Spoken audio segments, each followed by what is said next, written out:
বিসমিল্লাহির রহমানির রহিম। আসসালামু আলাইকুম। তানজিনা কুকিং রেসিপিতে সবাইকে শুভেচ্ছা জানাচ্ছি। কেমন আছেন? আশা করি সবাই ভালো আছেন। আজকে আরেকটা নতুন রেসিপি নিয়ে চলে এসেছি। আর এটা হচ্ছে মুরগির জোড়া মাংসের পুলি পিঠা। আর এই পিঠাটা কিন্তু সারা বছর বানানো যায় আর খাওয়াও যায়। আর এই মসমসে পিঠা আমি কিভাবে বানিয়েছি ওই রেসিপিটা আজকে আমি শেয়ার করেছি। আশা করছি আজকেও ভালো লাগবে। রেসিপি যদি ভালো লাগে, নতুন রেসিপি পাওয়ার জন্য আমার চ্যানেলটিকে সাবস্ক্রাইব করে রাখবেন। পুলি পিঠা বানানোর জন্য এখানে আমি মুরগির বুকের মাংসটা সিদ্ধ করে তারপর হচ্ছে কাঁটা চামচ দিয়ে ছেড়ে নিয়েছি। আপনারা হাত দিয়েও এটা করতে পারবেন। তারপর হচ্ছে হলুদ, মরিচের গুঁড়া, ধনিয়ার গুঁড়া, আদা বাটা, পেঁয়াজ বাটা, রসুন বাটা, গরম মশলা, জিরা, এগুলো দিয়ে আমি খুব ভালোভাবে ভেজে নিয়েছি। পুলি পিঠা বানানোর জন্য এখানে আমি চুলায় একটা পাতিল বসিয়ে দিয়েছি আর 1.5 কাপের মতো পানি বসিয়ে ফুটিয়ে নিয়েছি। পরিমাণ মতো লবণ দিয়ে দিচ্ছি। আর এখানে আমি 2 কাপের মতো শুকনো চালের গুঁড়া দিয়েছি। আপনারা চাইলে ভিজা চালের গুঁড়া নিতে পারেন। ফুটানো পানির উপর দিয়ে দিচ্ছি চালের গুঁড়াটা।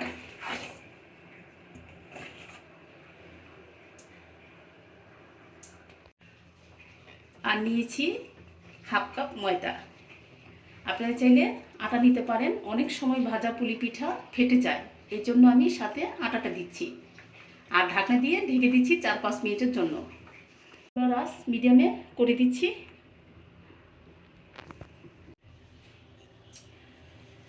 5 মিনিট পর ঢাকনাটা সরিয়ে নিচ্ছি আর কাইগুলো সব একসাথে মিশিয়ে নিচ্ছি।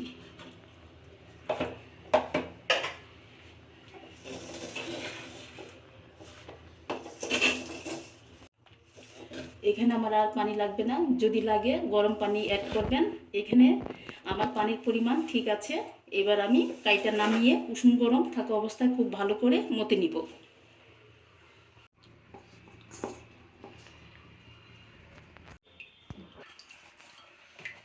কাইটাকে আমি খুব ভালো করে মতে নিয়েছি। এখন খুব সফট হয়ে গেছে ডোটা।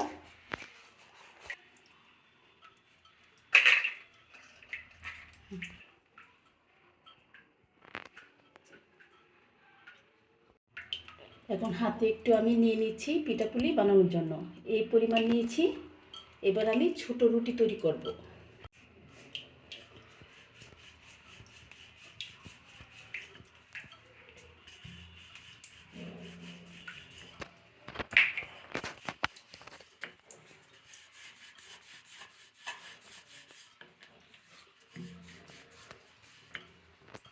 আমি এই সাইজের রুটি তৈরি করব, খুব বেশি পাতলা না, খুব বেশি ভারী না।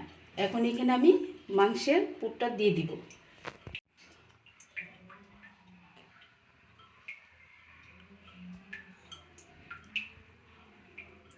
অল্প অল্প করে তো এইভাবে ভাঁজ করে নিচ্ছি।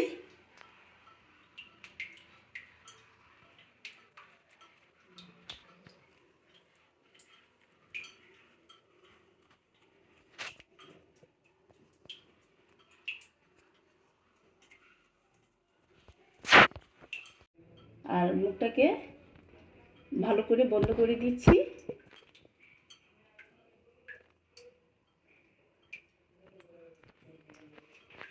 এখন একটা সাইড থেকে ডিজাইন করে নিব।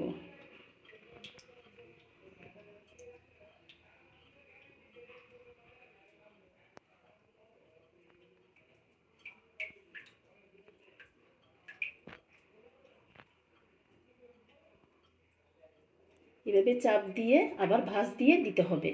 হয়ে গেছে। আমি আরেকটা পিঠা বানিয়ে দেখিয়ে দিচ্ছি সাজ দিয়ে।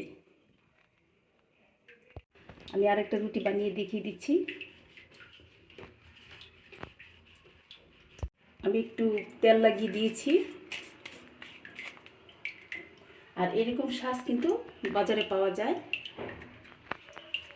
এখন আমি রুটিটা সাঁচের উপর বসিয়ে দিচ্ছি। নিয়ে নিচ্ছি মাংসের পুর।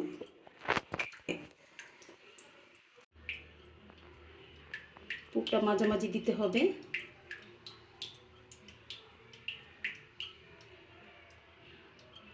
তারপর সাজটাকে চাপ দিয়ে মুখটাকে বন্ধ করে দিতে হবে।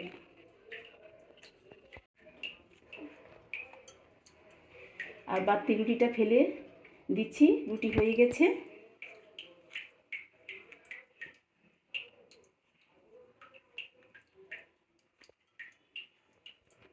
আর শাঁস দিয়ে পিঠা বানানোর সময় একটু তেল লাগিয়ে দিতে হবে। এভাবে করে সবগুলো পিঠা বানাতে হবে।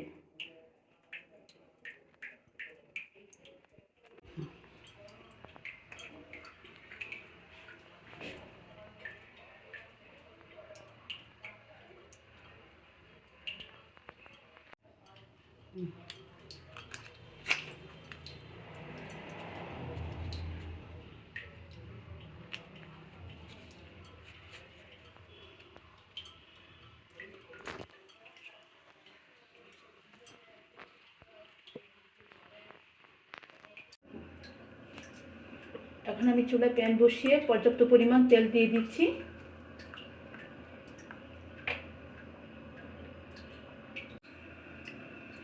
তেলটা গরম হয়ে গেছে। আর একে একে সবগুলো পিঠা আমি বানিয়ে নিয়েছি।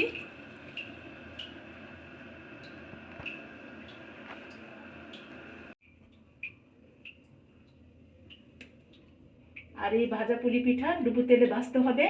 এখন আমি একটা একটা করে দিয়ে দিচ্ছি। বিসমিল্লাহ।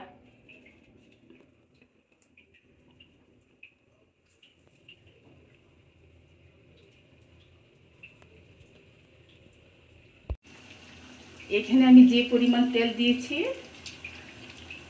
5-6টা একসাথে ভাজা যাবে। এবার মিডিয়াম আঁচে পিঠাগুলো ভাজতে হবে। 10 মিনিট পর সময় ধরে ভাজার পরে এখন আমার পিঠাগুলো খুব সুন্দর করে ভাজা হয়ে গেছে।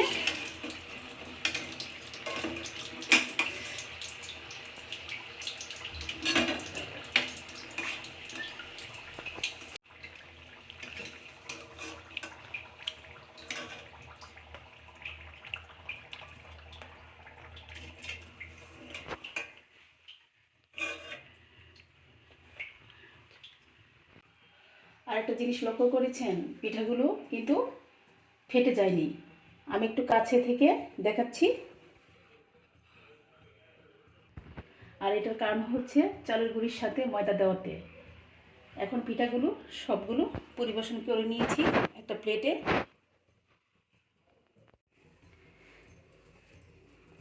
আশা করছি আজকে এই সহজ পদ্ধতি সবার কাছে ভালো লেগেছে।